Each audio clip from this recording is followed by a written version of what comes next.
कौन कौन से महात्मा विधाता ब्रह्मा जी से पूर्व काल में, जिनसे पहले कोई मनुष्य जाति थी ही नहीं। तो विधाता ब्रह्मा ने अपने शरीर से, अपनी छाया से कर्दम ऋषि को पैदा किया, अपनी आंखों से महात्मा अत्रि को पैदा कर दिया उन्होंने।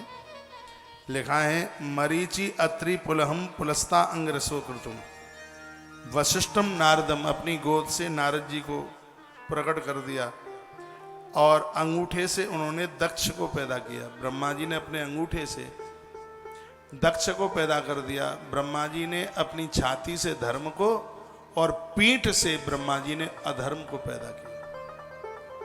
आप देखते हैं जब हम गुरुजनों को, संतों को प्रणाम करते हैं तो उनका हाथ या तो सिर के ऊपर पड़ता है या पीठ के ऊपर पड़ता है। सिर पर क्यों? सिर पर है अभिमान और पीठ पर है पाप। महात्मा लोग अपना हाथ रख करके हमारे अहंकार और पाप दोनों को तिलांजलि दिलवा देते हैं, दूर कर देते हैं।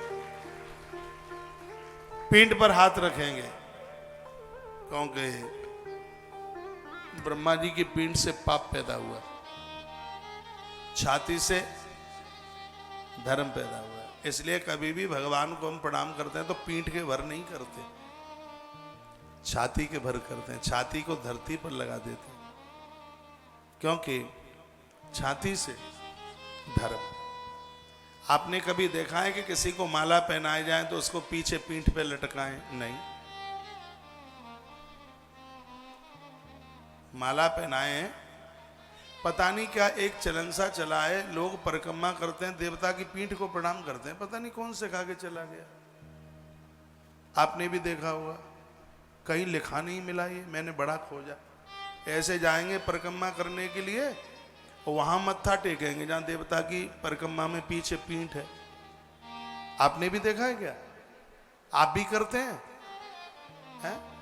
पीठ पे मत्था टेकेंगे, पता नहीं क्यों टेकते हैं। हमें कोई बताए तो सही कि लेख है कहां ये? पीठ के पीठे थूतरा ऐसे ठोकेंगे पीठे पीठ पर, देवता की पीठ पर। माला आपको पहनाई जाती है तो उसका सुमेरु पीठ पर नहीं लटकाया जाता, वो छाती पर। माला लटक करके छाती तक आती है, क्योंकि छाती पर होता है धर्म और पीठ पर होता है अधर्म। पीठ पर अधर्म होता है। आप अपना पूरा शरीर देख सकते हैं, लेकिन आप अपनी पीठ नहीं देख पाते, क्योंकि अधर्म देखने के लायक है ही नहीं। इसलिए पीछे पीठ देख करके बताना, नहीं दिखती। पेट देख लोगे, छाती देख लोगे, छतिया, लेकिन पीठ नहीं दिखती। कभी भी देवताओं को पीठ दे के नहीं बैठते। क्यों? क्योंकि पीठ पर अपराध है।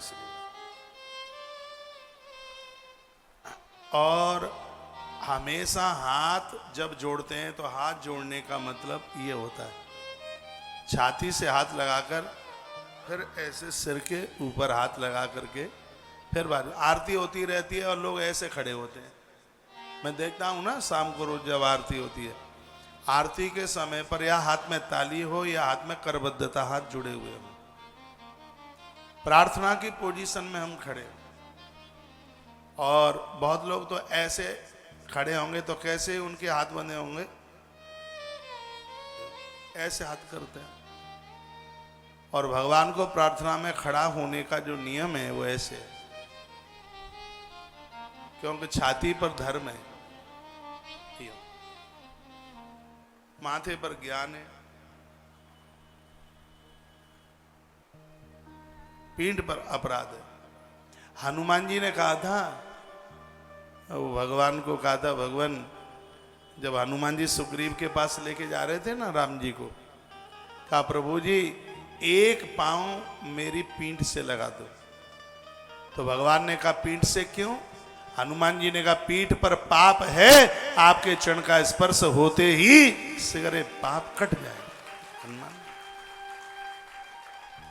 इतने विनम्रता के साथ प्रणाम कीजिए कि साधु का हाथ पीठ के ऊपर पड़ गया। आनंद हो रहा है।